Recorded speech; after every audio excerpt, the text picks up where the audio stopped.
extremos.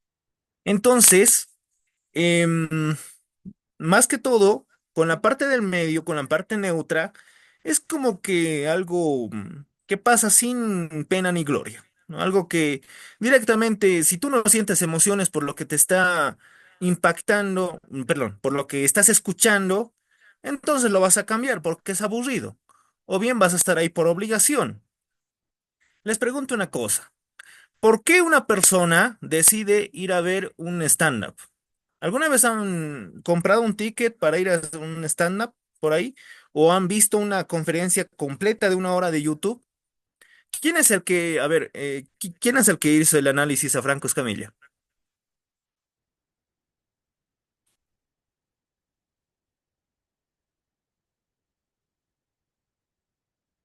Esa fui ¿Quién? yo, Laura. Ok, Laura, ¿qué es lo que más te atrapa de este comediante? Su humor es irreverente, ¿no? Es algo que pues en algunos casos, algunos sectores lo consideran controversial, pero otros directamente dicen, bueno, hay para todo, ¿no? Pero es bastante atrapante. Pero ¿qué es lo que más te cautiva de la forma de hablar de este comediante? Am, Más que nada la forma en la que se comunica con con el público. Para ser un comediante hay los buenos y los malos y tienes que saber comunicarte con ese público. También he visto que uno sale de la método común, mayormente un orador o alguien que engarza con la gente es muy respetuoso, muy formal, pero él es un poco más realista, más mal hablado, pero aún así sus, ¿cómo puedo decirle? Sus malas palabras tienen un sentido en cada chiste que está. Por eso dice él que él siempre ve sus chistes, los evalúa y tiene que ver alguna forma de no involucrar a la persona, pero sí también atraer a la persona a que imaginen cómo está pasando la situación. Por eso incluso hay que hacen los chistes de Franco Escamilla, pero en versión caricatura. Es que alguien lo ha imaginado cómo está contando ese chiste, entonces esa es una forma de atrapar a esa persona y que lo realice. Muy bien. Eh, en realidad, este tipo de comedia se basa en anécdotas, ¿no? Más del 90% de este tipo de comedia que hace Franco Escamilla es pura anécdota. Sí, exacto. Pero ¿qué es lo que lo hace tan atrapante?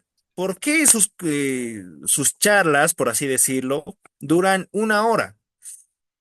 Y si, bueno, si tuviéramos la oportunidad de acceder a lo que está detrás o cuántas personas abandonan el video, la mayoría de las personas ha visto al menos la mayoría del video completo y eso que dura más de 45 minutos.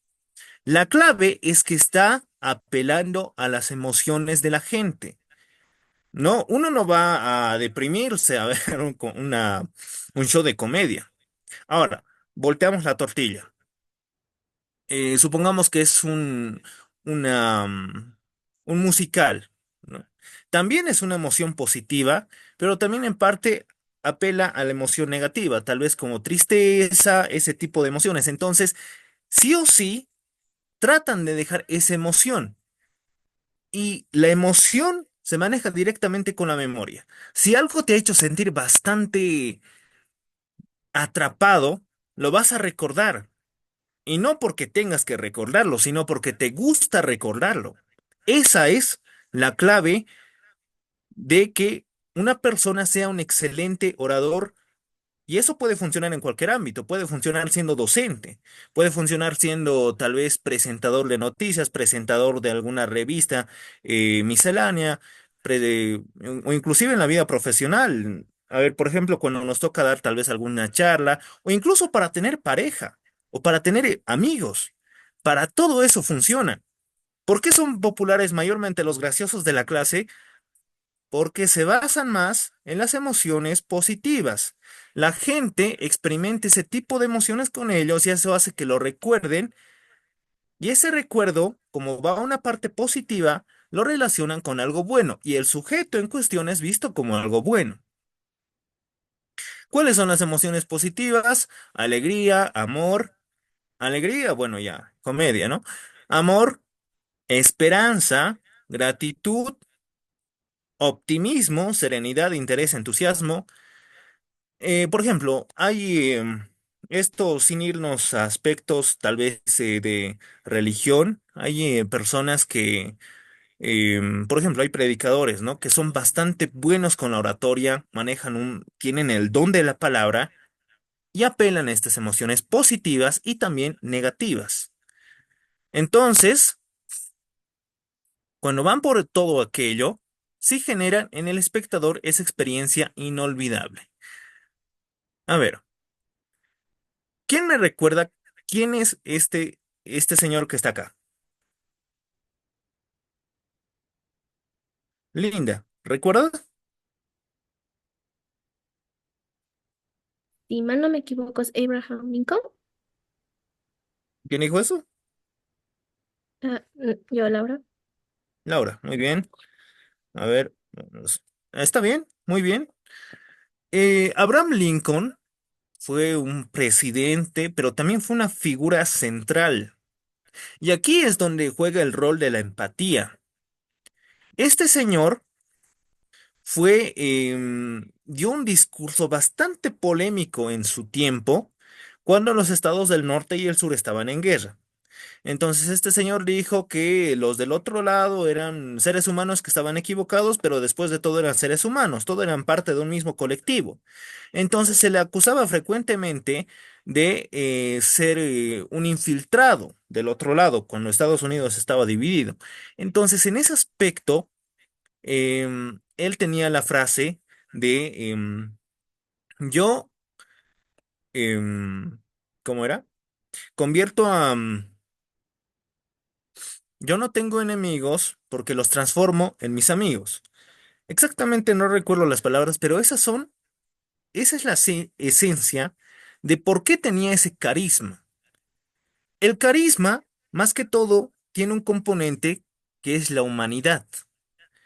Si tú tienes el genuino deseo de transformar a la sociedad, de tener una intención, sobre todo buena, que sea mayormente hecha para favorecer a la sociedad de manera progresiva, altruista y sin ningún interés egoísta mayoritario, entonces obviamente la gente va a creer en ti, va a creer en lo que estás promocionando, porque estás apelando a las emociones positivas, estás predicando el amor, la esperanza, la gratitud, independientemente de cuál ideología, religión seas, ¿ok? No me voy a meter con eso. A ver, vamos con la siguiente imagen. A ver, ¿alguien recuerda a las personas de acá que están en esta imagen? Bush, Barack Obama. Barack ¿Ya? Obama, ¿Quién más? Gandhi, ¿Quién más? Steve Wood, ¿Ya? La mayoría de estos señores, directamente, independientemente de si han sido buenos o malos, porque, bueno, hay toda una historia detrás de ellos, tienen que ver con el hecho de que han dejado una huella a su manera, ¿no? En esos tiempos, porque vemos que estas personas han hecho hincapié, al menos la mayoría, en el siglo pasado, se han basado en un tipo de discurso que emana emociones positivas, ¿no? Predicaban, ya sea independientemente de su ideología política, etcétera, lo que es la esperanza cuando había tiempos de guerra, serenidad, por ejemplo, a Mahatma Gandhi, ¿no? Le decían alma grande. Lograr la libertad de la India sin derramar ninguna gota de sangre. Entonces, el entusiasmo, la satisfacción, la paz, la compasión, la confianza y la inspiración. Entonces, todos estos señores, de alguna forma, han sido clave para poder sentar las bases de la neurooratoria. Como en esos tiempos no había internet, pues aplicaron estos principios, pero de forma bastante empírica, incluso sin conocerlo. Pero ahora nosotros vamos a poder analizar lo que han hecho. ¿Alguien me recuerda quién era este señor que aparece en esta pintura clásica?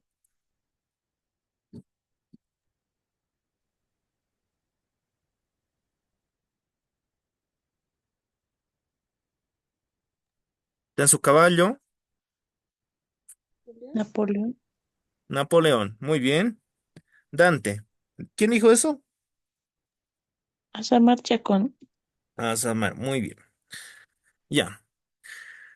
Entonces, vamos a analizar la figura clave de Napoleón.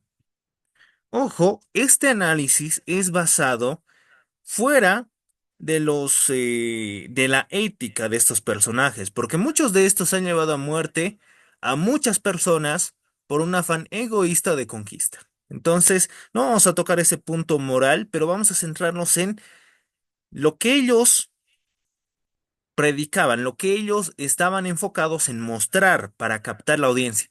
¿Por qué tanta gente lo seguía a pesar de tener intenciones bastante individuales? Por ejemplo, Napoleón tenía un carisma excepcional que atraía a la gente. Además de su presencia, tenía gran capacidad de expresarse, transmitiendo seguridad en sí mismo. Orador hábil y persuasivo. Sabía cómo adaptar sus discursos. Ustedes imagínense en la época de Napoleón Bonaparte. Imagínense. Están en esa época de, bueno, si no me equivoco, es después de la Revolución, en donde hay rumores de guerra. ¿Por qué una persona que tiene una vida tranquila iría a enlistarse con Napoleón? Claro, por obligación, pero también en la forma en la que se sentían atraídos para combatir todo aquello bueno, todos los pueblos que fueron asediados por él, ¿no? Hasta Waterloo. Entonces, en ese aspecto, esta persona ha sido bastante persuasiva con ello. De hecho, él tuvo una infancia bastante interesante. Sus instructores eran tan polémicos que lo hacían jugar en simulaciones de guerra, de los cuales él era el comandante. Y de allí, imagínense, desde pequeño, aprendió todas las tácticas de guerra, guerrilla, para poder armar a sus soldados y liderar a Francia a conquistar muchos territorios. En su infancia, él lo que ha hecho es directamente poder convencer a sus tropas la manera de evocar las emociones negativas. Y aquí es donde entra. Si tú le vas a echar la culpa a alguien, imagínense, estás mal, te quitaron algo, pero echas la culpa a otra tercera persona que nada tiene que ver. Pero para lograr, no sé, tener esa misma aquello que te han arrebatado mediante otra persona, tienes que convencer a otro conjunto de individuos. Entonces, ¿cómo lo haces? Apelando a la manipulación. Él apeló a la ira, la ansiedad, la frustración, la desesperanza, envidia, culpa, etcétera, para lograr todo lo que se había propuesto. Y lo logró. Realmente, gran parte de su éxito de conquista se debió a su estrategia para movilizar a sus soldados, pero también por su carisma a la hora de hablar. Sus discursos eran de lo más memorables. Si él no hubiera sido conquistador, hubiera sido uno de los grandes oradores de la historia. Porque, a diferencia de muchos líderes de la época, Napoleón se destacaba por su habilidad para comunicar sus ideas. Era bastante pragmático. Directamente iba al punto y también, a pesar de ser un hombre culto, refinado, sabía que la educación en Francia para ese entonces era bastante pobre, considerando que, bueno, había habían pasado recién de un sistema a otro. Entonces, ¿cómo se dirigía a sus soldados? Utilizando un lenguaje simple. Él podía utilizar un lenguaje refinado para parecer, no sé, lo que es un emperador, como él lo llamaba, pero utilizaba un lenguaje tan simple, sencillo, que era fácil identificarse con lo que decía. Y esta estrategia se aplica hasta el día de hoy, me explico. No sé quiénes han estudiado comunicación o son comunicadores. Levante la mano. ¿Alguien es comunicador acá?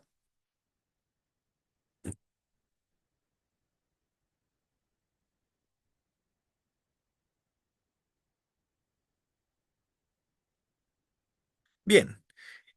¿Qué se nos dice en comunicación? O quienes han estudiado igual periodismo. Se nos dice que deben expresarse de manera que todo el mundo los entienda, desde un niño hasta un señor de 60 años, desde un niño hasta un adulto mayor. Entonces, esto para que llegue a una gran cantidad de personas y todo el mundo pueda entendernos. No usamos un lenguaje científico, utilizamos un lenguaje bastante simple que incluso si es notas de ciencia, notas económicas, trata de reducir esos tecnicismos. Por ejemplo, alguien que es abogado tiene su propio conjunto de palabras, alguien que es economista igual maneja su propio conjunto de palabras que los demás tal vez un ingeniero, tal vez un químico no entiende las palabras de cómo se expresa un abogado. Solo entre abogados se entienden, pero él no. Napoleón era más universal, porque lo que quería era llegar a la cantidad de gente. Entonces, es como que era un golpe a su ego, pero de igual forma tenía su inversión al tener la lealtad de muchos de sus soldados, aunque por causas equivocadas. Vamos a ver también el lenguaje que utilizaba Adolf Hitler, ¿no? Es una persona que tenía un odio racial tan fuerte. En su momento, bueno, hay muchas teorías al respecto. Yo voy a explicar una de ellas. ¿Qué se decía en ese entonces? Alemania, veamos el contexto en la cual estuvo Hitler, ¿no? Liderando Alemania. Alemania estaba en crisis. Había perdido la Primera Guerra Mundial. Se le prohibía muchas cosas, había recibido fuertes sanciones, ¿no? Por ser una de las, se le acusó de ser instigadora en la Primera Guerra Mundial y pues la situación económica de Alemania estaba por los suelos en ese entonces. Hablamos de 1930, 1940 o incluso a principios de los 20. Entonces, en ese aspecto, la mayoría de los negocios estaban controlados por los judíos. Entonces, Hitler, al ver esa situación, dijo, ¿cómo es posible que mi gente no esté, pues, liderando todos estos grandes negocios y estén a cargo personas que ni siquiera son alemanes? ¿Cuál es la mejor forma de salir de una situación sin echarse, la culpa, sin reconocer sus propios errores, es culpando a un tercero? Entonces, ese tercero, el chivo expiatorio, los judíos. Por eso inició todo este movimiento. Manejó un discurso de odio tan fuerte que hay personas que lo llegaban a considerar un dios. Pero, dejando de lado la ética de este personaje, ¿qué es lo que dice investigaciones como Behavioral Economics? Han demostrado que las emociones pueden sesgar nuestro juicio. En este momento, a ver, a finales de la clase, les voy a mostrar un audio de cómo se expresaba, con qué tono de voz, con qué voluntad, con qué fuerza se expresaba ante sus tropas, ante el pueblo alemán, ante todo ese conjunto de personas que genuinamente creían en él y genuinamente creían que los judíos eran la causa de todos sus problemas. Entonces, esta investigación es bastante fuerte porque está demostrando que las emociones pueden sesgar nuestro juicio. Ustedes se preguntan por qué hay tantos líderes corruptos en el mundo, porque los líderes pueden tener carisma y ser bastante manipuladores. Incluso pueden genuinamente creer que su causa es la correcta siendo la equivocada. Comenzando con el asesinato de muchas personas siendo homicidas o incluso llevando al caos a un país, ¿no? Entonces, de esta parte, vamos a apelar a las emociones negativas, como el miedo, la ira, la tristeza, la ansiedad, la frustración, la desesperanza. ¿A qué motivaba Adolf Hitler? A que la gente culpara a un sector en específico de todos sus problemas. Y así les engañaba con un falso discurso evocando las emociones positivas, que si iban a ser una potencia mundial, habría optimismo, habría entusiasmo, habría directamente lo que es la paz, siendo liderada el mundo por una sola nación, y es por eso que hay muchas personas que ciegamente creían en él. No solo hablamos del caso de Adolf Hitler, también hablamos de otros líderes mundiales que han llevado a cabo gran matanza de personas y el hecho de que habría tanta gente que creyera en causas equivocadas se debe principalmente a esta situación. Un mensaje que genera emociones positivas como la felicidad o el orgullo puede aumentar la persuasión al crear una asociación favorable con el contenido. En este caso, si nosotros apelamos a emociones positivas, podemos crear esa sensación de superación. Por eso, en los últimos años también la gente se dio cuenta del poder de estos mensajes y los cursos de coaching se han disparado. Ustedes ven tal vez navegando en todos lados dice curso de superación, emprendimiento, liderazgo personal, porque esos cursos venden cuando es transmitido de manera adecuada. Porque la gente quiere sentirse que lo están alentando, quiere sentirse que hay alguien que los valora, que creen en ellos y directamente eso les da la confianza necesaria para continuar. Por otro lado, los mensajes que inducen emociones negativas como el miedo o la ira pueden ser efectivos en contextos en donde se busca una reacción rápida o un cambio de comportamiento. Me explico. Alemania, en ese entonces, el Führer no tenía tiempo para pues lograr un cambio de comportamiento totalmente lento entre toda la población, pero que sea bien fundamentado, y quería algo rápido, algo masivo para directamente invadir Polonia. ¿Qué hizo en ese aspecto? Inducir una emoción negativa. Y la investigación científica actual dice que estas emociones negativas buscan una reacción rápida. Ejemplo, una turba. Imagínense, ¿han visto alguna vez, tal vez incluso en Bolivia, tal vez en algún otro país, como una turba tal vez llevó a cabo un magnicidio? Ejemplo, lo que sucedió con el presidente Gualberto Villarroel. Esas emociones negativas, imagínense que una persona de esa cantidad de personas que colgaron y asesinaron a Gualberto Villarroel dijera o diera un discurso tan conmovedor, tan lleno de ira, que la gente enardecida decidiera tomar una reacción rápida, motivado por las emociones, están calientes por tomar una decisión rápida. Y sabemos que cuando la gente toma una decisión rápida, mayormente no es para bien.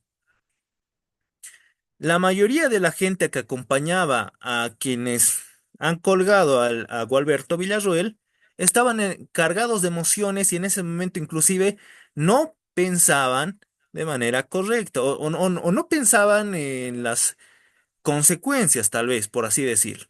No es el único caso. Ha habido turbas que directamente enfurecidas han hecho cosas terribles. Un líder será el que piensa analíticamente, con la mente calculadora, a decir, a manipular a toda una población a hacer una acción equivocada. Y la gente, si ese líder es convincente, lo va a seguir. ¿Por qué? Porque está apelando a sus emociones y cuando la gente está con esas emociones, está sesgada. Por eso se toman muchas decisiones equivocadas actualmente. No vamos a cuestionar todo lo que estamos analizando, pero estamos viendo el impacto de las emociones positivas y negativas. Ahora, ¿cuál es el factor clave? Las emociones al activar, ahora si nos vamos un poco a la neurología, Al activar estos sistemas neuromoduladores como la liberación de adrenalina o cortisol, pueden fortalecer las conexiones sinápticas en el hipocampo. Es decir, a ver, vamos a lo fácil, ¿no? Las experiencias emocionales intensas suelen ser las más fáciles de recordar. ¿Quién aquí no se ha enamorado? Jamás se ha enamorado.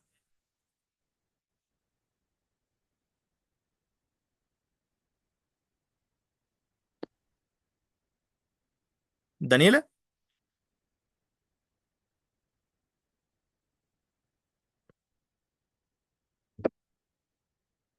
Ok. Todos en el... Ok, Laura. Muy bien. A ver, la mayoría de la gente que alguna vez ha sentido o se ha sentido enamorada, atraída por una persona, es por las emociones. ¿Por qué te gusta una persona? Porque te hace sentir cosas. Cosas positivas o negativas. ¿Qué dicen? ¿Emociones positivas o negativas? Rocío. Puede ser ambas, licenciado, porque todo depende de la persona y de la situación también. Ya. Más que todo, cuando uno se enamora, em, Diapositivas por la claro, liberación de dopamina. exactamente. Muy bien, Nicole. A ver, ¿dónde estás, Nicole? Aquí estás. A ver, más que todo va a las positivas. Hablamos de un enamoramiento sano, por si acaso, ¿ok? Pero también vamos a hablar de algunas relaciones tóxicas. Pero no crean que nos estamos desviando del tema. Eso tiene mucho que ver en la neurooratoria y encima enseguida lo explico. Las experiencias emocionales son fáciles de recordar porque, ejemplo, ¿cómo ustedes se enamoraron? Ustedes vieron a la persona tal vez, la persona se acercó a ustedes o ustedes se acercaron a ellas y directamente entablaron una conversación, ¿no? Ahí ustedes lo analizan, lo piensan, de repente hay algo que te gusta y comienzas a sentir lo que, bueno, lo que popularmente se conoce como mariposas en el estómago. En realidad, todo sucede acá, directamente en la amígdala cerebral, vinculada al hipocampo. Entonces, cuando tú empiezas a sentir esas sensaciones, es porque lo has pasado bien con esa persona y porque hay esa conexión, ¿no? Em, Todo aquello que pasa en los primeros, supongamos, 10 minutos, hablas con la persona, te enamoras. ¿Por qué quieres volver a verla después de ese primer encuentro? Porque quieres volver a sentir lo mismo. Quieres volver a sentir esas mismas emociones. Es como, ¿por qué dicen que el amor es como una droga? ¿Cómo es la droga? ¿Cómo es la... O sea, pruebas algo y de repente, porque una persona se vuelve adicta porque quiere volver a probarla para sentir lo mismo. Lo mismo con el amor. Una persona se siente a gusto con otra y de repente quiere volver a sentir lo mismo. Nicole, Bueno, la droga tiene casi el mismo mecanismo que el enamoramiento, porque en el enamoramiento liberas dopamina y esa es la hormona de la felicidad. Lo que hacen distintas drogas es lo mismo. Algunos bloquean algunos receptores promoviendo la liberación de dopamina y algunos estimulan mayor liberación de dopamina, lo que activa el sistema de recompensa, que es lo que te hace sentir feliz. exactamente. Muy bien, Nicole. Gracias por tu participación. ¿Te dedicas a alguna área de química o de ciencia Soy específica? estudiante de medicina. Ah, muy bien, perfecto. Sí, eso lo explica. Entonces, bueno, algunos directamente tienen una formación mucho mayor que yo en ese campo y bueno, ellos ya directamente comprenden todo el proceso, ¿no? Pero a ver, hablando para todos, estas experiencias emocionales suelen ser fáciles de recordar por esa situación. Entonces, por eso sucede esa adicción, de querer volver a esa persona. Ahora, aplicándolo a la neurooratoria. Si con un orador el primer día la pasas bien, supongamos que la charla es de 3 días, imagínense. 3 días. Y el primer día, tú la pasas bien con el orador, te sientes a gusto, ríes, después lloras, después hay personas que incluso meditan, están pensativas y después vuelven a reír. Es un mar de emociones, están subiendo y bajando. Están transitando por lo que son esto. Están yendo del amor tal vez a la frustración y luego volver a subir con la esperanza y después bajar con tal vez con la tristeza, ¿no? Eso mayormente he visto en algunas predicaciones de algunas iglesias que funciona bastante bien. El orador, para tal vez romper el hielo, empieza con un chiste, empieza a contar sus experiencias, la gente se ríe y de repente, poco a poco, sin que la gente se dé cuenta, comienza a contar otra anécdota, pero en tono de voz un poquito más confidencial. Y cuando la gente ve efectivamente que la persona que les está hablando al frente confía en ellos porque les está contando una anécdota demasiado personal, conecta con él. Entonces comienza a sentirse en el lugar de la persona que está hablando, en el orador. Y después de pasar por todo ese mar de sensaciones, al día siguiente va a querer volver a verlo. Por eso mismo hay oradores exitosos que hacen su charla de 5, 3, 4 días y la gente no disminuye. Al primer día son 30, incluso al segundo día son 40 y al tercer día son más. Por ese efecto que Nicole ha explicado muy bien. Las experiencias emocionales suelen ser fáciles de recordar. Esto se debe a que las emociones activan la amígdala, directamente esto se relaciona al hipocampo. ¿Y qué dice el cerebro cuando directamente la corteza prefrontal toma la decisión?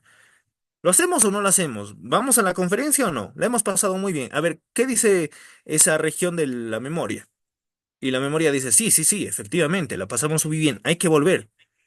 Y directamente vamos con nuestros sentidos a embarcarnos en esa aventura de sensaciones de sube y baja.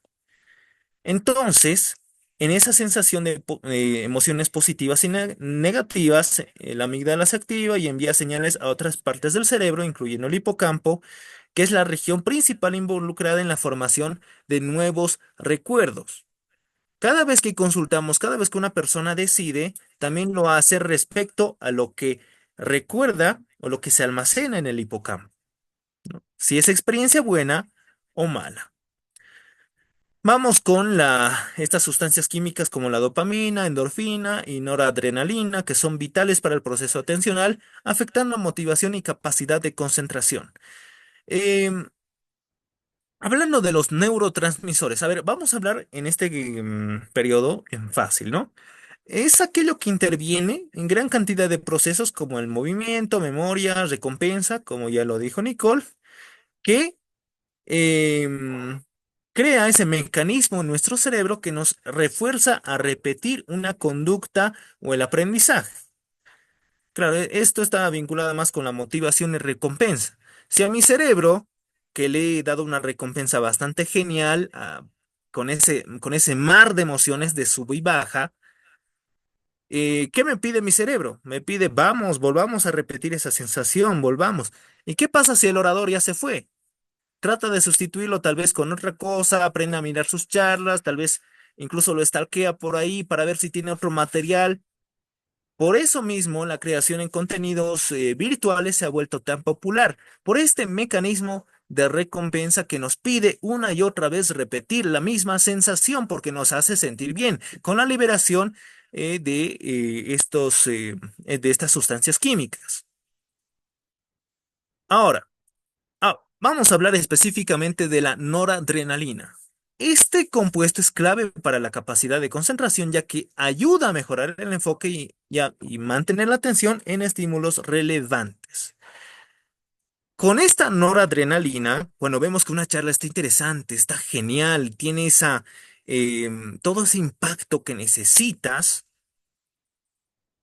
directamente el cerebro libera esta sustancia y estamos así movados. El orador se moverá por la derecha y nosotros incluso lo seguimos con la mirada, atentos a lo que está pasando. Ahora bien, ¿Cómo liberamos? A ver, vamos a hablar de otro neurotransmisor. ¿Cómo se genera la dopamina? Que es otro compuesto que es bastante positivo que en el cerebro se libere.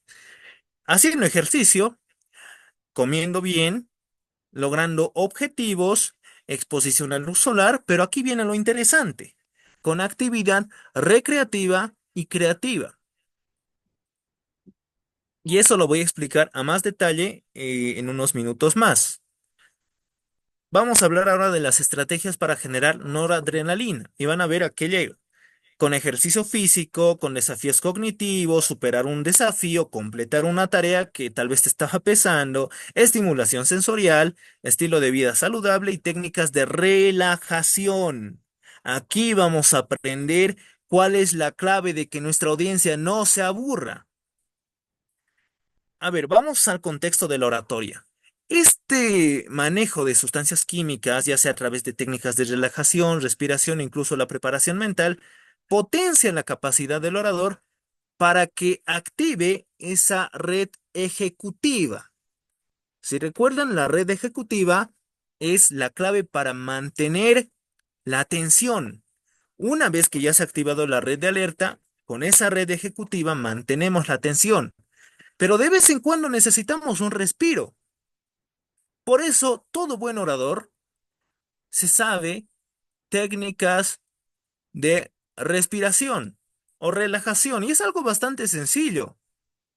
Por ejemplo, si yo estuviera en sesión presencial, eh, yo sé que es cansador estar a una hora escuchando, tal vez escuchándome solamente a mí, entonces por eso trato de interactuar con ustedes. Pero ¿qué voy a hacer? Decir lo que hacen los profesores de primaria o secundaria, ¿no? A ver, vamos a pararnos, a ver en este momento, a ver todos los que tienen activos sus cámaras, vamos a pararnos, veo que muchos lo han desactivado, no puedo creer. Ya, vamos activando nuestras camaritas, por favor, a ver, vamos a estirarnos, a ver, quiero verlos estirándose, ¿sí? Para que así podamos aplicar los ejercicios, así, para que estemos así, estirándonos, como lo hacemos, a ver, este brazo por este lado, después por este lado, y después lo mismo, ¿no? Vamos a estirarnos. Después vamos a pararnos y moviendo la espalda. Así, directamente. Unas 10 vueltitas, ¿ok? Uno, dos, tres, cuatro, cinco, seis, siete, ocho, nueve, 10. Y ahora acá, ¿no? Lo esencial para la oratoria es la parte del tronco para arriba. Claro que los pies importan, pero solo para pararse. Estamos atendiendo, el cerebro se conecta principalmente con la parte de las manos, con la parte de los hombros y la espalda para mantenernos relajados. Así que nos ponemos de pie, nos sentamos y directamente comenzamos a flexionar nuestras manos. Eso sí, sin tronarse. ¿Para qué es este tipo de ejercicios? Es algo bastante sencillo, fácil. Ustedes lo dicen cuando la charla dura más de 20 minutos para que la audiencia descanse por breves momentos, segundos, para que así, cuando se siente, esté renovada, para que así esté renovada y pueda atenderte mejor. Lo decía el día de ayer. La audiencia está mejor preparada cuando tiene tiempo a digerir lo que tú les estás dando. Es como la comida. Si vas a comer apresuradamente, por muy buena que sea la charla, no te van a entender bien. Entonces, cada vez que tal vez unas 5 cucharadas, haces una pausa, ¿no? Entonces, después tal vez de algunos 5 consejos, ustedes hacen perdón, una pausa, les dan tiempo a digerir y después empiezan con la parte importante. Bien, a ver, antes de iniciar con estas estrategias, porque ahí vamos a ir con el plato fuerte, vamos a aplicar los consejos y vamos a darnos 5 minutos para ir a tomar agua, para relajarnos. Es las 11:03. Vamos a regresar a las 11:08. Tenemos 5 minutos para tomar agüita, para relajarnos, ¿ok? Muy bien, nos vemos en 5 minutos.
Bien, ahora sí vamos activando por favor nuevamente nuestras cámaras. Ahora sí vamos con la parte central de esta charla.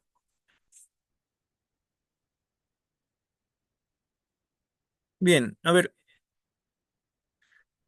apliquemos estos mismos conceptos apelando a lo que es su creatividad. ¿Dónde está? Voy a compartir esto.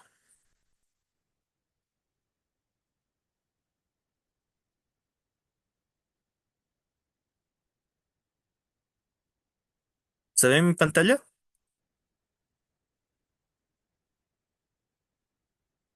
Todavía no. Ok, a ver, vamos a ver tomas, estrategias para generar.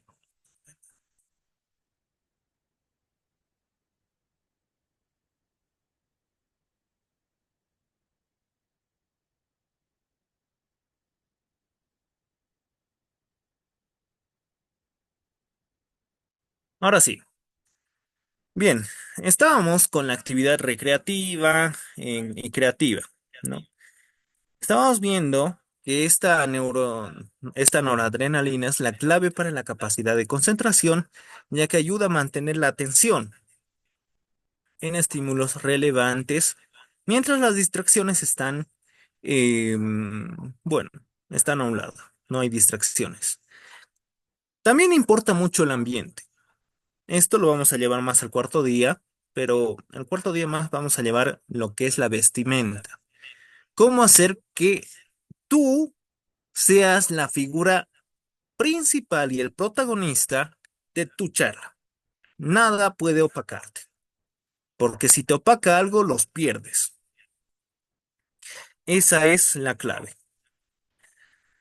Ahora sí, si alguien está relajado, también hay un buen ambiente. Directamente no se recomiendan los espacios oscuros. Me explico. Mayormente los coliseos, la construcción de los coliseos están hechos de manera que haya suficiente ventilación para que las personas no se aburran.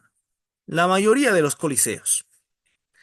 Los coliseos cerrados también tienen un sistema circular y diseñado para que las personas atiendan. Les voy a poner un ejemplo. A ver, vamos con, un momentito, debe estar esta imagen.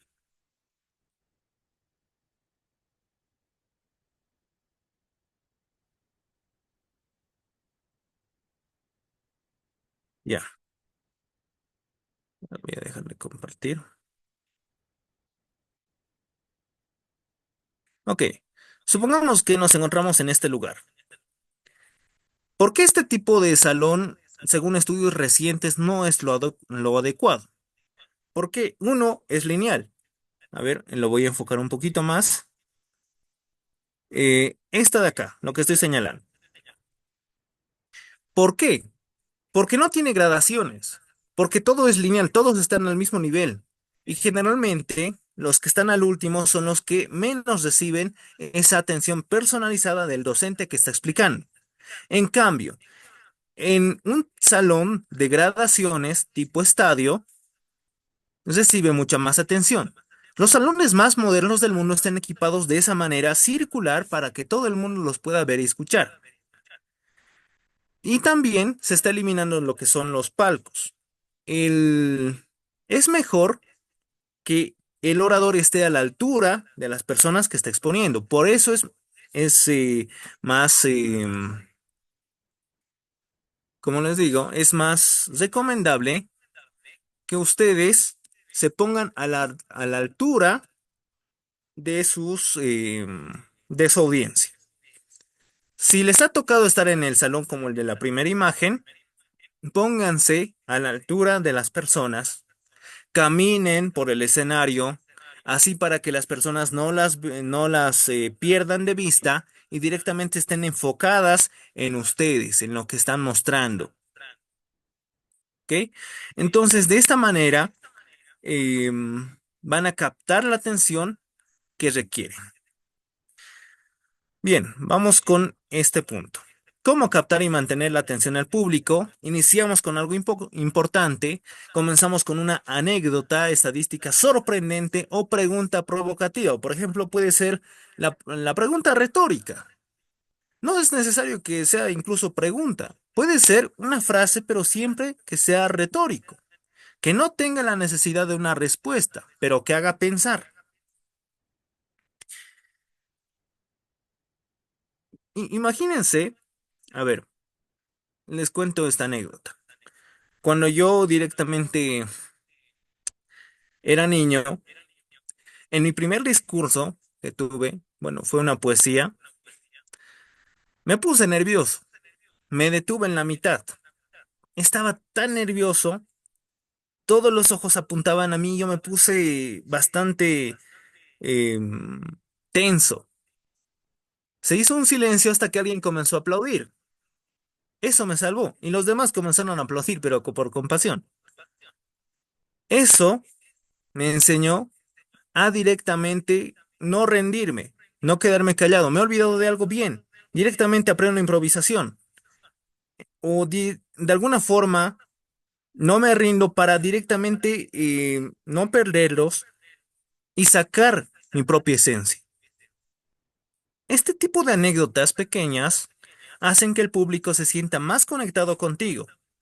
¿A quién le cuentas tus cosas personales? A tu familia. Tu familia te conoce bien. Tu familia es quien está contigo. Bueno, hay muchos tipos de familias, pero las personas cercanas a ti, vamos a decirlo, que son a veces como la familia, amigos, no sé. Hay muchos casos particulares. Pareja, pero esas personas son las que más confían en ti y viceversa. ¿Y qué comparten en común? ¿Qué hacen cuando se ven en un café? Comparten experiencias.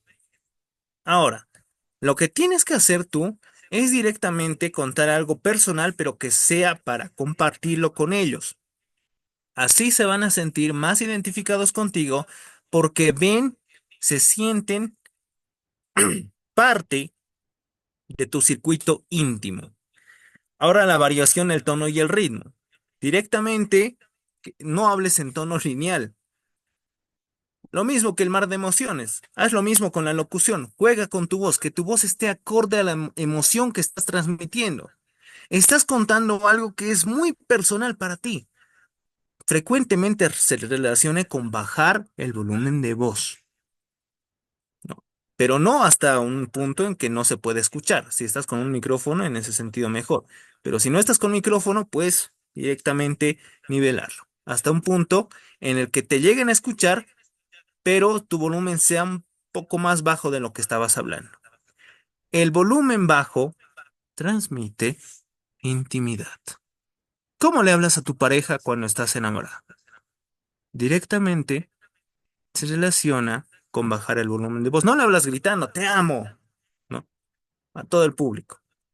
Cuando estás en un momento íntimo en el que te sientes con el nivel de emoción al máximo, claro que tienes ganas de gritarlo, pero más sientes ganas de usar ese tono suave para expresar lo que sientes. Entonces, haz lo mismo. Más que todo, también el lenguaje corporal, gestos, contacto visual y estratégico para complementar el mensaje verbal. También la interacción continua, lo que les he dicho. Involucra al público a través de preguntas. Si vas a hablar todo el tiempo y no te vas a interesar en lo que la audiencia piense, se van a aburrir y se van a desconectar. Van a decir, bueno, no es un monólogo, recuerden. Eso era parte de la oratoria tradicional. Nosotros estamos llevando neurooratoria. Ya conocemos cómo reacciona el público. Entonces apliquemos esos conceptos. Si quieres resaltar lo más importante de tu discurso, subráyalo para que así la audiencia pueda entender. Y también de vez en cuando haz resúmenes de todo lo que quieres que la audiencia recuerde. Ahora, la primera técnica de persuasión, me voy a quedar con esto porque ya no nos alcanza el tiempo, es la reciprocidad. Las personas tienden a devolver favores o gestos positivos. Me explico. Si yo te doy algo, Tal vez ni siquiera, bueno, me conoces, es el primer día de clases, me pides un lápiz, te doy, y después, a la siguiente clase, yo te pido un lápiz. ¿Me vas a dar? ¿Qué dicen? Algo simple.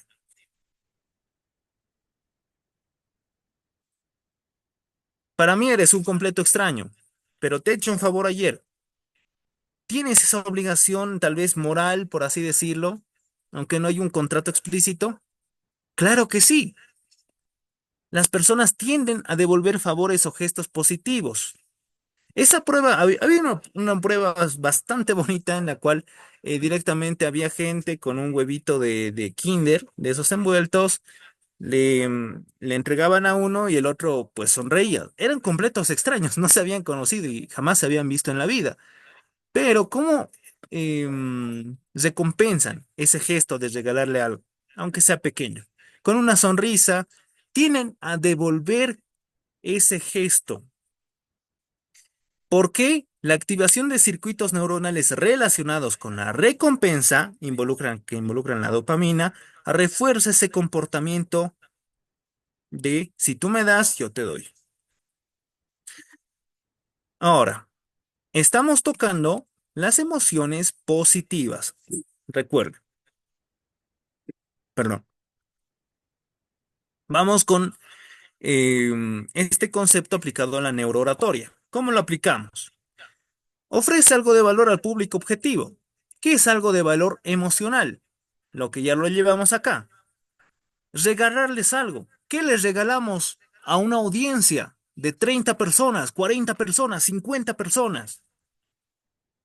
A una parte de ti. ¿Y cuál es esa parte de ti? Una anécdota personal. ¿Por qué eso no lo compartes con cualquier extraño? Eso es lo que está en la creencia de la sociedad. Pero si tú estás regalando algo de ti a ellos, estás contando algo de ti muy personal, entonces la gente va a empatizar contigo. Claro que esa anécdota personal tiene que ser acorde a lo que tú estás hablando, no puede ser algo fuera de lugar, ¿no? Entonces, esa reciprocidad también puede ser, por ejemplo, la promoción de algún curso, la promoción de algo gratuito, o cómo le hacen, por ejemplo, había una demostración muy bonita de de las personas, de los influencers, por así decirlo. Esas personas que hacen, ya hacen eventos, clubes deportivos, lo primero que hacen es regalarles algo, ¿no? En los estadios. Regalan pelotas, regalan, no sé, quien se lo quede, pues tiene ese regalo, ¿no? Pero se pelean hasta ahí. Entonces la gente, al ver ese gesto, como que tiende a estar más en sintonía contigo. ¿Y cómo te corresponde con la atención? Si sienten que de verdad, de corazón, le has regalado algo a ellos también te van a regalar tu atención, en parte. Pero para alimentar esa atención que te están devolviendo, ahí tú tienes que engancharlos y aplicar ese círculo ejecutivo. Vamos con el compromiso y la coherencia. Este principio se basa más que todo en la tendencia del cerebro de buscar una coherencia interna. Una vez que la persona toma una decisión, la corteza, recordemos que la corteza prefrontal es la encargada de tomar las decisiones, se ve motivada a mantener lo mismo que has dicho para no contradecirte. ¿En qué se fija principalmente la gente en quien les está hablando? En si es coherente, si es lógico, si tiene sentido o no. Me voy a los discursos más radicales que el mundo haya visto. ¿Por qué la gente le creía a una persona como Adolfo Hitler? ¿Por qué la gente seguía a líderes que eran malos pero eran carismáticos? Porque el discurso tenía en parte verdades a medias tintas. Por ejemplo, Hitler. Hitler manejaba el discurso de que Alemania estaba mal económicamente, y eso es cierto. Alemania estaba destruida después de la Primera Guerra Mundial, pero mezcló la verdad con la mentira. ¿Cuál era la mentira? Culpar a un sector que directamente no tenía nada que ver, ¿no? y tampoco merecía estar en campos de concentración ni ser perseguida. Entonces, ese discurso de superioridad racial que manejaba era convincente porque mezclaba verdades. Por eso mismo tenemos que darnos cuenta a qué líderes seguimos, qué clase de contenido consumimos, más siendo nosotros figuras clave para entender cómo funciona el cerebro humano y cómo eh, ser parte de esta sociedad como neurooradores. Entonces, el hecho de que una persona vea a un orador, preste la atención, recae en uno, ¿qué clase de beneficio me va a dar a mí? Ejemplo, ¿qué prometía? Me remito a este mismo discurso de, por ejemplo, de Napoleón, hacer de su nación un imperio mundial. De hecho, verifiquen la historia de todos los grandes conquistadores, por así decirlo. Todo gran conquistador que ha matado muchas personas, que era un despiadado total, también tenía una personalidad encantadora, ¿no? Es una característica de las personas que es bastante peligroso, pero su discurso en el fondo manipula para que parezca que tenga sentido. Ahora, ¿qué debemos hacer nosotros en el marco ético de la neurooratoria?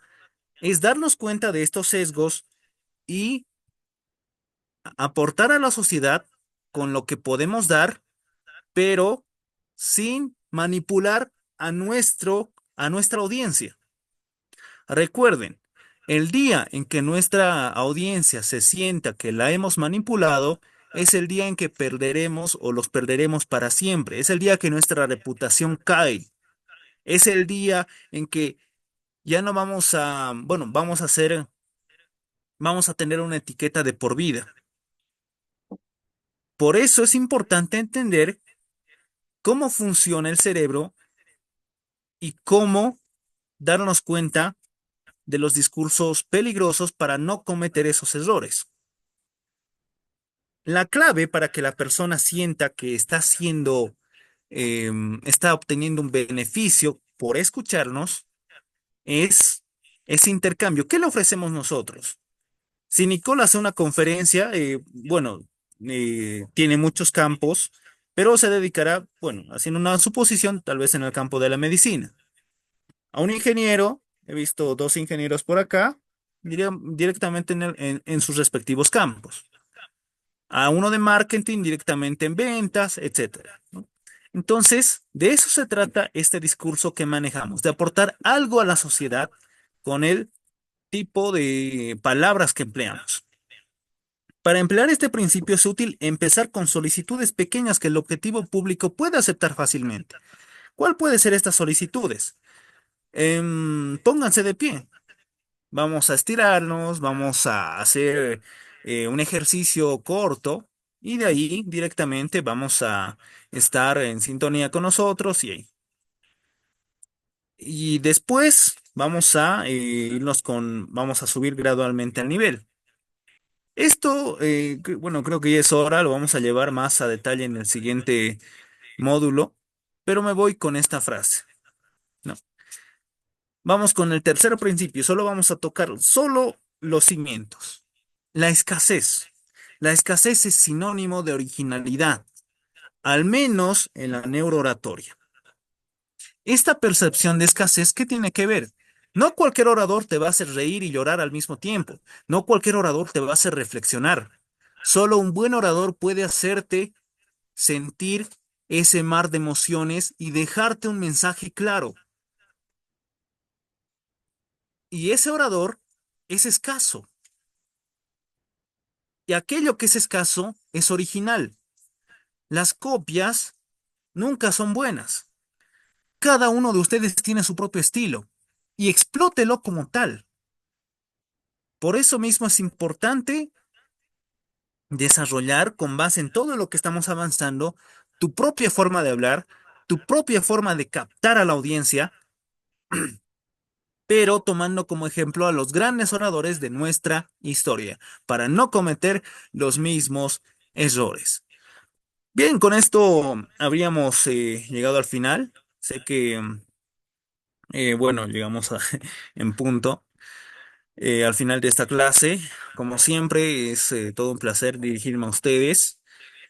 A ver, voy a dejar una segunda tarea. Realmente he disfrutado leyendo sus trabajos, leyendo todo lo que es las técnicas que han visto. Este trabajo ya es más práctico. No se van a centrar ahora solo en ver y escribir. Ahora van a grabar un audio. Pero eso, a ver, vamos a desarrollarlo mejor aún. Mm, les voy a enviar las instrucciones por el grupo de WhatsApp. Ya todos están en el Classroom, ¿verdad? Si alguien tiene problemas, me envía un mensaje al interno y directamente lo ayudamos. Bien, eso sería todo. ¿Alguna consulta, pregunta hasta acá?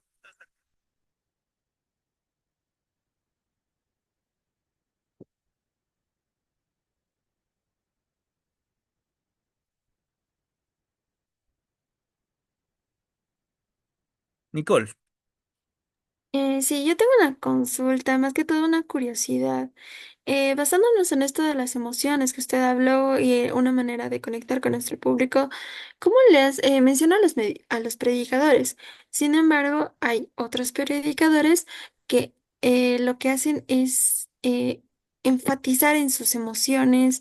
Algunos hasta lloran, otros cantan, otros protestan y cómo le hacen? Yo noto al público a veces asustado, ¿no? Algunos están asustados y otros están tristes. ¿Cómo le hacen para seguir captando la atención y no espantar a su público? Porque el sentimiento es negativo, no tan positivo. Bien, muy interesante tu pregunta, Nicole. Mucho depende al tipo de oratoria.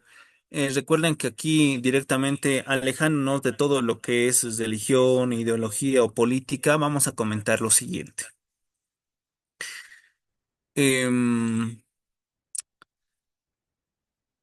hay personas que genuinamente lloran, que genuinamente porque lo sienten, porque realmente sienten en su corazón, bueno, en su cerebro, sienten esas emociones y lo hacen genuinamente. Por ejemplo, un orador que de repente tal vez perdió a su hijo hace tiempo, bueno, hace poco tiempo, y está compartiendo esa experiencia personal con su audiencia. Y la audiencia se siente conectada con él. ¿Saben por qué? Porque es real. A ver, si un animal puede oler cuando el ser humano está siendo hipócrita con él o no al acariciarlo, ¿cuánto más un ser humano? El ser humano aprende a detectar las emociones latentes y auténticas, al menos una gran mayoría. Entonces, cuando ve que la emoción es auténtica, comparte con la audiencia. Pero hay otras personas que directamente lloran, pero sin sentir emociones. Y eso es un tanto una técnica ya más inclinada a la manipulación que a la ética. Entonces, cuando pasa eso, pasa lo mismo que el enamoramiento. Cuando un orador incluso puede prometer cosas, o bueno, cuando un orador puede incluso, por ejemplo, hay muchos oradores piramidales, ¿no? Que hacen su círculo, que hacen su agosto, tal vez con estafas, pero son buenos para hablar, incluso lloran, incluso ríen. Hay todo tipo de estafadores que son buenos en oratoria y lo utilizan la neurooratoria para el mal. Pero ¿por qué hacen esto? ¿Cómo logran convencer a tanta audiencia que lo siga a pesar de que muchos sospechan que está mal? Es como el enamoramiento, pero tóxico. Cuando directamente logras tener a esa persona, logras directamente hacerle sentir ese mar de emociones y después revelas tu verdadera cara a tal vez una persona que tiene dependencia te va a seguir igual. A pesar de lo manipulador que sea tu discurso, te va a seguir igual. Es lo mismo con este tipo de personas, bueno, estoy hablando específicamente de los oradores que se dediquen a estafar o a mentir, tal vez para obtener ganancias del dolor de la gente, es por esa situación. La gente lo sigue, algunos incluso se asustan. He visto este fenómeno, los de afuera se asustan, no dicen, no, pero ¿cómo es posible que la gente siga creyendo? Pero los de adentro están así tan sesgados, ¿no? Y es de lo que he hablado anteriormente, por el tipo de discurso que manejan. Entonces, respondiendo a tu pregunta, querida Nicole, yo te diría, depende.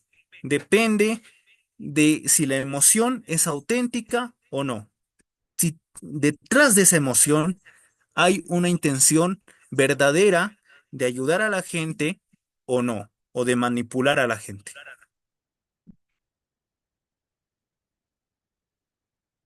Muchas gracias. Muy bien. Espero que haya quedado claro, Nicole. Bueno, esto va más desde mi posición, más, a ver, ¿alguna sugerencia más? Tal vez algún comentario.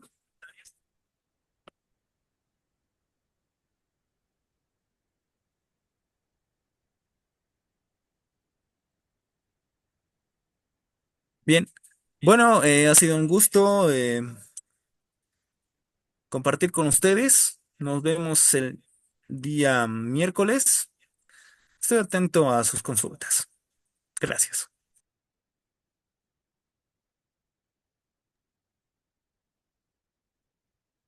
Y muchas gracias a nuestro querido docente por esta magnífica clase eh, y también a todos los que están conectados. Espero que hayan disfrutado y pongan en práctica todo lo aprendido.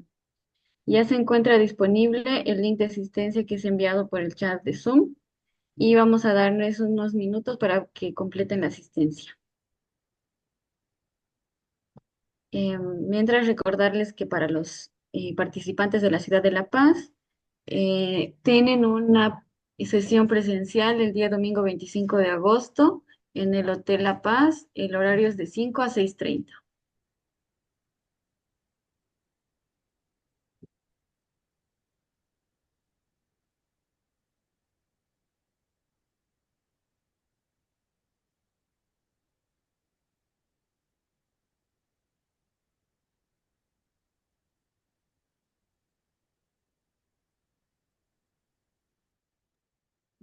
Perdón, no sé si habría tal vez antes de que los participantes abandonen, ¿va a haber una foto o directamente ya se pueden desconectar?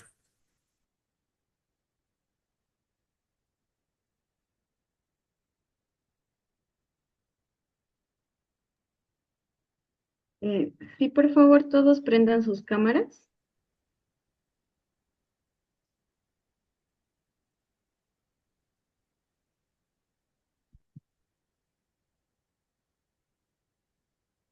A la cuenta de tres vamos a sacar la foto. Uno, dos, tres.